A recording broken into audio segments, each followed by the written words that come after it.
Imagine um tempo onde super-heróis eram vistos apenas como diversão barata para crianças.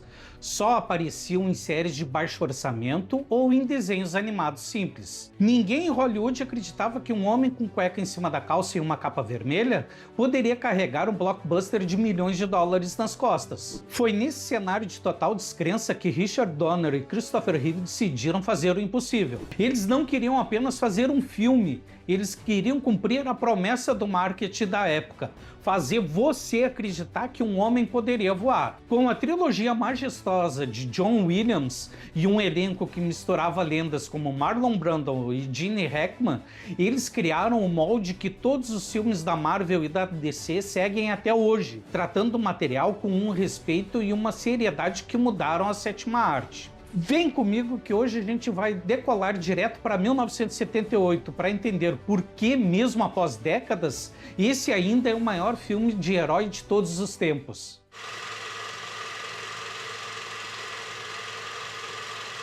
E aí, gurizada medonha, sejam bem-vindos ao Geração Cinema, eu sou o Félix e hoje a gente vai falar sobre um filme que não é apenas um clássico, mas é a fundação de tudo que a gente consome hoje no cinema de entretenimento. Para entender o impacto do Superman no filme, a gente precisa voltar para meados dos anos 70, quando os produtores Alexander e Ilya Salkind compraram os direitos do personagem. Naquela época, o projeto era visto como uma piada por muitos diretores. Ninguém queria assumir a bomba de dirigir um cara de cueca vermelha por cima da calça. Foi aí que chamaram Richard Donner, que tinha acabado de estourar com A Profecia. O Donner aceitou, mas com uma única condição inegociável: o filme teria que ser baseado na verossimilhança. Guardem bem essa palavra, porque ela foi o norte de toda a produção.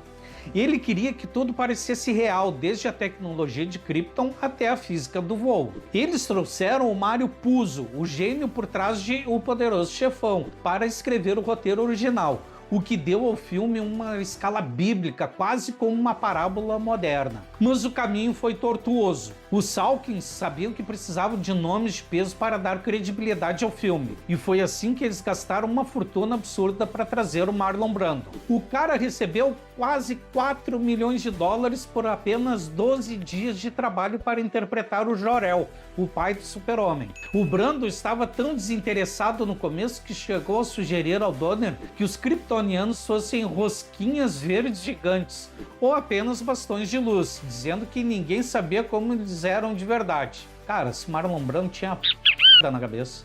O Donner teve que usar toda a sua lábia de diretor para convencer a lenda a vestir o figurino e levar o papel a sério. E por falar em levar a sério, a busca pelo ator principal foi uma saga à parte. Eles testaram mais de 200 atores. Passou de tudo por lá, desde o Arnold Schwarzenegger até o Robert Redford, mas ninguém tinha o brilho nos olhos que o personagem exigia. Quando Christopher Reeve entrou para o teste, ele era magro, quase franzino demais para ser um homem de aço, mas a sua interpretação era tão genuína que o Donner soube na hora que tinha encontrado o seu Superman. O Reeve então começou um treinamento intenso com David Prowse, que foi o homem que vestiu a armadura do Darth Vader em Star Wars e ganhou 15 quilos de puro músculo para preencher aquele traje icônico. O traje é um ponto importante, porque ele não tinha enchimento de espuma como os de hoje. Era o físico do próprio Christopher Reeve ali. E quando as filmagens começaram, o desafio técnico era o maior vilão da produção. Não existia CGI em 1978. Tudo que você vê na tela foi feito com fios, retroprojeção, miniaturas e muita engenharia.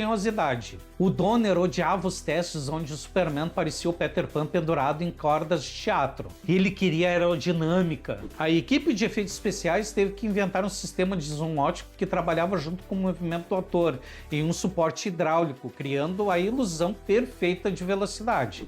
E quando o filme finalmente estreou, o público ficou em choque. Pela primeira vez, você não viu os fios, você viu um homem cortando as nuvens de Metrópolis. Somado a isso, tivemos a sorte de ter John Williams no auge da carreira. Ele tinha acabado de fazer Star Wars e criou um tema que é com certeza a música mais heróica já composta na história da humanidade. Aquela marcha traduz o S do peito em notas musicais, de uma forma que te faz querer levantar da cadeira e salvar o mundo. O filme também brilha por causa da dinâmica entre Clark Kent e o Superman. O Christopher Reeve nos deu a aula definitiva de atuação ao separar os dois personagens apenas com postura, tom de voz e o ajuste dos óculos. O Clark dele era desajeitado, tímido e quase invisível, enquanto o Super-Homem emanava uma autoridade tranquila. E a química com a Margot Kidder, a nossa eterna Lois Lane, é o que dá a alma do filme. A cena do voo noturno sobre a cidade, com aquele clima de romance puro, é algo que os filmes modernos de herói muitas vezes esquecem de ser.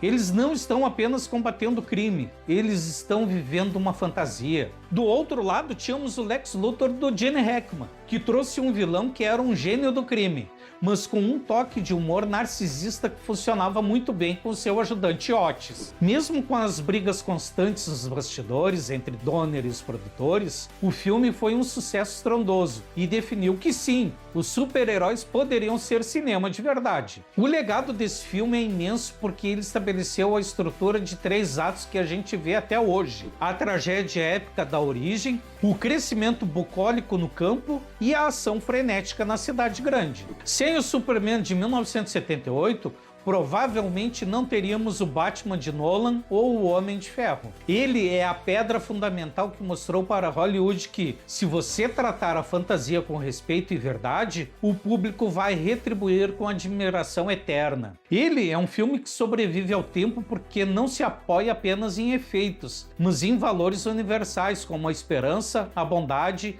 e a busca pela justiça. Assistir Superman no filme hoje em dia é como fazer uma limpeza na alma. Em um mundo de anti-heróis sombrios e vilões cheios de camadas cinzentas, Christopher Reeve nos lembra que ser um herói é, acima de tudo, ser gentil. É sobre salvar um gatinho na árvore com o mesmo empenho que se impede um míssil nuclear. É a celebração do altruísmo puro e daquela luz que a gente sabe que existe dentro de cada um de nós. E enquanto aquela capa vermelha brilhar no céu azul, a gente sabe que a humanidade ainda tem uma chance. E já que vocês me aguentaram daqui, se vocês clicarem aqui ou se clicarem nesse aqui, vocês vão curtir a outros vídeos do canal. Me dá essa moral e fica um pouco mais comigo. Então eu vou encerrando por aqui e a gente se vê no próximo vídeo. Valeu, fui!